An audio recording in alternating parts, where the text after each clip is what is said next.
Что такое День Победы? Это утренний парад. Едут танки и ракеты, марширует строй солдат. Что такое День Победы? Это праздничный салют. Фейерверк взлетают в небо, распускаясь там и тут. Что такое День Победы? Это песня за столом. Это дедушкин альбом. Это фрукты и конфеты.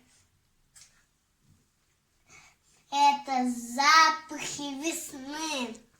Что такое День Победы? Это значит нет войны.